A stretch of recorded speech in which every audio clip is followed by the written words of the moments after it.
네 번째 주제는 식민지 잔재 청산을 위해 노력하다입니다. 이 주제는 오늘날에도 문제가 되는 식민지 잔재 청산이 왜 이루어지지 못했는지를 설명하고 있습니다.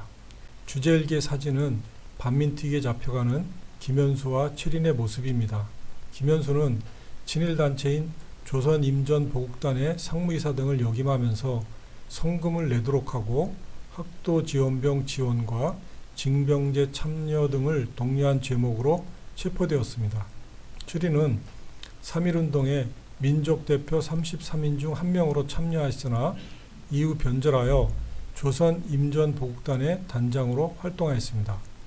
이와 같은 친일 활동으로 두 사람은 반민특위에 체포되었으나 곧 병보석으로 풀려났고, 김현수는 무죄 판결을 받고 후에 죽은 후에 대한민국 최고훈장인 국민훈장 무궁화장을 추서받기도 하였습니다. 이처럼 친일파를 처벌하기 위해 만들어졌던 반민특위의 활동이 왜 실패하였는지, 문제는 무엇이었는지를 학생들에게 물어보며 첫 주제와 연결할 수 있을 것 같습니다.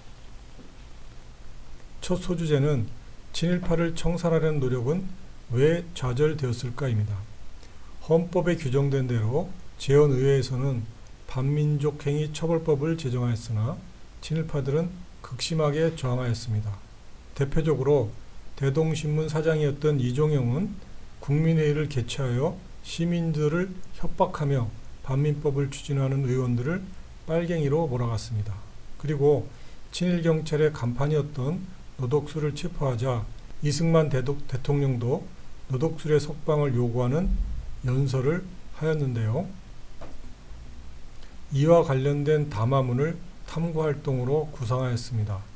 이승만 대통령이 왜 이런 담화문을 발표했는지 그 배경을 다시 살펴보고 이를 반박하는 회견문을 직접 작성해 보도록 하는 활동을 했으면 좋겠습니다.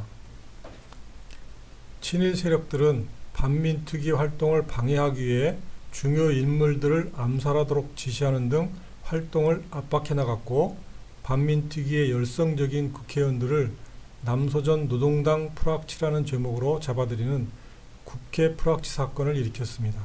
현재까지도 이 사건의 진상은 제대로 파악되고 있지 않습니다. 이처럼 반민특위 활동은 친일 세력의 방해와 압박으로 무너지고 말았다는 사실을 인식시키면 좋겠습니다. 친일파 청산과 관련된 이야기는 교과서 248쪽 역사 토파보기에서도 다루고 있습니다. 무장 독립전쟁에 앞장섰던 김원봉의 사례와 다른 나라의 반민족행위 청산에 관한 내용을 읽어보고 학생들의 생각을 말해볼 수 있도록 하면 좋겠습니다. 농지개혁은 미군 정도 실시하려 했던 만큼 필요한 정책이었고, 정부는 토지개혁을 통해 지주들을 자본가로 전환하려 하였습니다. 농지개혁은 자본가뿐만 아니라 농민들도 자영농이 되어 경제 주체로 성장할 기반을 마련하였는데요. 도표에서 보는 것처럼 농지개혁은 1951년 말 거의 완료되었다고 할 수 있습니다. 마지막 소주제는 일본이 남긴 귀속재산은 어떻게 처리되었을까입니다.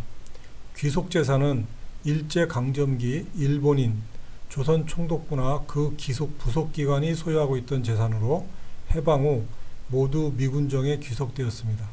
이러한 귀속재산은 대한민국 정부 수립 후 관리인이나 정권과 친분이 있던 사람들에게 매각되었습니다. 또한 당시에는 전쟁으로 인플레이션이 심했기 때문에 이들에게 헐값에 팔렸다고 할 수 있습니다. 귀속재산을 매각받은 사람들은 이후 재벌로 성장하기도 하였습니다.